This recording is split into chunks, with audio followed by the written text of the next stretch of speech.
This is Tim Barton. He is a right-wing extremist nutcase, pseudo-historian, claims to be a historian on the Constitution. He's completely full of it. Doesn't have the degrees necessary to even call himself that. Doesn't have the knowledge necessary to speak on this. He lies about the Constitution constantly. But I want to go through a little bit of what he's saying here because it's actually psychotic. Let's just kind of jump in here and see what's being said. This is Andrew Womack. It's his show, and he's insane too. Even worse than them, probably. Historical things and showing them, like these people that were saying Palestine from the river to the sea, and they're advocating the elimination of Israel, and they're embracing the Palestinians. And if many of them are homosexuals, right. Many of them are all these things, if they were to go there, they'd Correct. be killed in a heartbeat. Correct. They don't even know what they're saying. Useful idiots. Correct. Correct, he says. Okay. I'm not like advocating in favor of Islam at all. I think Islam is destructive as f***ing shit. I would love to live in a world where everybody converted out of Islam and Christianity and Hinduism and all of it. All of it. What I don't like, though, specifically, is how brutal and evil the country of Israel is acting toward Palestinians. Innocent, civilian Palestinians. Didn't do shit to anybody. And they're having their homes absolutely destroyed. I don't care what the average belief is about any demographic. Genocide, wrong. Can we not all agree on that? Genocide, bad.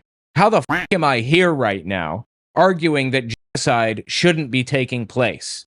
One of the things, though, Dad, I've heard you say this before, and I don't know that you would agree, so let me throw this out there, and then you just run with it. So one of the things that is interesting when the temple was torn down, and the temple gets rebuilt, the older men who knew what had been saw what was there now, and they grieved for what they had lost. He's talking about in 586 BCE. In the year 600 BCE, Nebuchadnezzar of the Babylonian Empire came through the Middle East and demanded tribute from Israel and Judea, two little twin countries there next to each other. If they paid tribute, he would allow them to stay in power. 4 years later, I think this was from 604 to 600 BCE because it was counting backwards. I believe after 4 years, they decided to do a coup and try to stop paying the tribute and take them on. Nebuchadnezzar absolutely wrecked Israel. Killed the king. Who was the king? Zechariah or Zephaniah, maybe? Anyway, killed the king, destroyed Solomon's temple, which had stood there since the year 1000 BCE, 400 years earlier, something like that. So destroys the temple. This is 586 BCE now, when he sweeps back in and destroys the temple. So that was the first temple destroyed. 515 BCE, this chronology is all really important for Jehovah's Witnesses theology. That's why I know all of this. 515 BCE, King Xerxes orders it rebuilt. If I'm not mistaken, it's rebuilt. And then it stood until 70 CE, like 70 years after Jesus' birth, basically. And that's when it was destroyed again. Now there's this whole underlying belief in Judaism about how they need to rebuild the third temple. And Christian Zionists believe once the third temple is built, Jesus will return. So they're trying to get the third temple built as well. Unfortunately, there's a mosque sitting there on the Temple Mount now, where the temple used to sit. And it's an extremely important mosque, the Al-Aqsa mosque. You cannot tear that down without starting literal World War III. Literal Christian versus Muslim world war. So Israel has been talking about and trying to tear down the Al-Aqsa mosque for a while, but they don't have the twig and berries, if you will. That's what he's talking about here. By the way, guys, check out my new shop, owenmorgan.com/shop. I have a bunch of really cool designs on there. That is interesting when the temple was torn down and the temple gets rebuilt.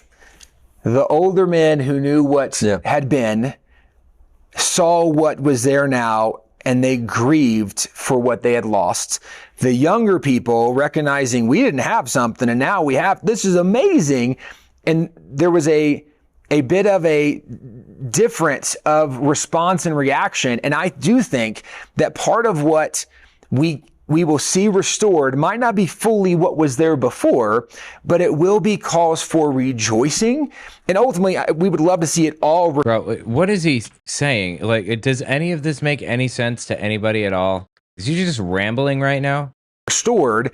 There's just a lot of work to do, and I don't know how quickly we'll get there, but that's my initial thought of where we are. God is clearly on the move. We're in an awakening, and we don't know how it's going to resolve and what it looks like at the end, but I think it might not be exactly what we saw. So if we're expecting to have the next George Washington and John Adams, I think we might be disappointed, but I think God is going to help establish something that we can rejoice at if we have perspective to realize we have something we didn't have. I'm so confused right now. What did any of that mean? I didn't understand a fucking word. Yeah, it was interesting when the Dobbs decision came down that overturned Roe v. Wade.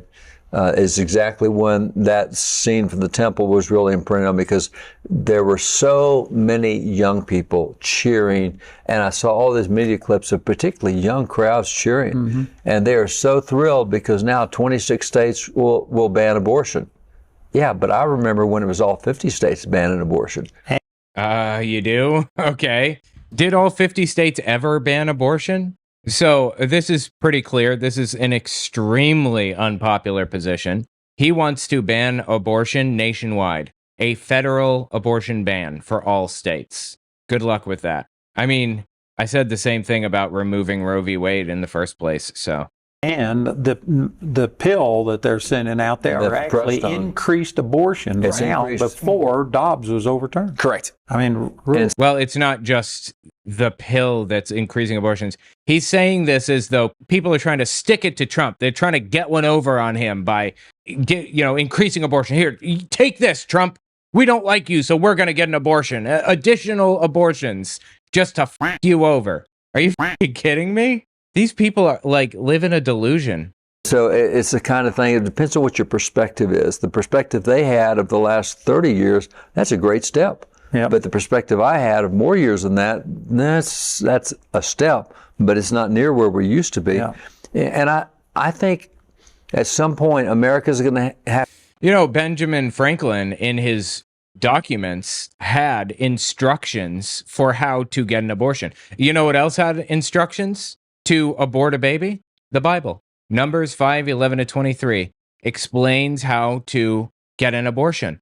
Go to the priest, mix up this concoction they call bitter water, you drink it. If you cheated on your husband, you get an abortion. So why are these people so opposed to abortion? You know why? This is actually a manufactured issue that was manufactured, I think, in the 70s or the 80s, maybe, for political reasons.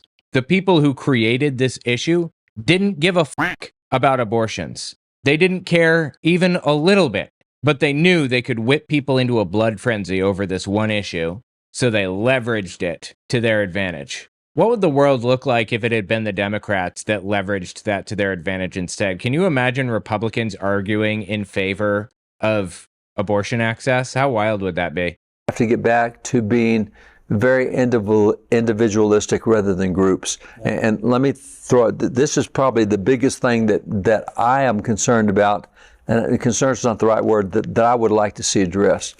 And that is that for the first 3 centuries of America, from the time of the Pilgrims, which we covered them and what they did, the time of the Pilgrims coming up until about 1900, our whole emphasis in education was teaching students how to think. And since then, it's been teaching them how to learn. Well, actually, interestingly enough, we didn't have an education system. Our modern understanding of compulsory education for young children was actually created in Prussia, believe it or not, like in the Germany region before World War I believe. And it really started taking root in the US in the early 1900s, if I'm not mistaken. Let me just verify that. It happened state by state over about 66 years. 1852, Massachusetts passed the first compulsory school attendance law. There was a common school movement there, explicitly modeled in part on the Prussian system. I thought it was way later than that, but yeah, 1918, Mississippi became the last state to pass one. So by 1918, every state had compulsory attendance on the books. We're talking the last 100 years. He said he studied, what was it? He said he studied education over the past 3 centuries. That's what he said, right? Are you f***ing kidding me? Just lying out his ass. He does nothing but lie, lie, lie. For them and what they did, the time of the Pilgrims coming up until about 1900. Our whole emphasis in education was teaching students how to think. And since then, it's been teaching them how to learn. There were universities, to be fair. There have been universities for many, many years, a long, long time. Centuries, millennia. You know, Greece had universities, I believe. But compulsory education system, which is what he's implying here, did not exist. Teaching them what to think. And that's what learn is. You will find that prior to the 1910, 20 kind of frame, you cannot find a multiple choice test. You can't find a fill in the blank. No fucking shit. Wow, you can't? You can't find any of those tests before the school system fucking existed? Knock me over with a feather. You can't find a true false. So, all right, kids, time for a test. Did I, the teacher, tell you A, B, C, or D? Did I, the teacher, tell you this, true or false? And it's all about spitting back what someone has told you. This is genuinely, like, slimy, right? This is genuinely dirty, what he just tried to pull here. What a colossal f***ing scumbag. You're not a self-feeder. And just going back, that's why I think media is so effective today. That's why Marxism is so effective today, because you hear sound bites and you've been trained to receive those. And it used to be, as we're told in the scriptures, prove all things and hold fast that which is true. Oh, look, he quoted it wrong, and they put the correct quote on the thing. Prove all things, hold fast what is good, not true, dipshit. Was that intentional? He's intentionally falsifying information with the intent to deceive here, right? Elsewhere.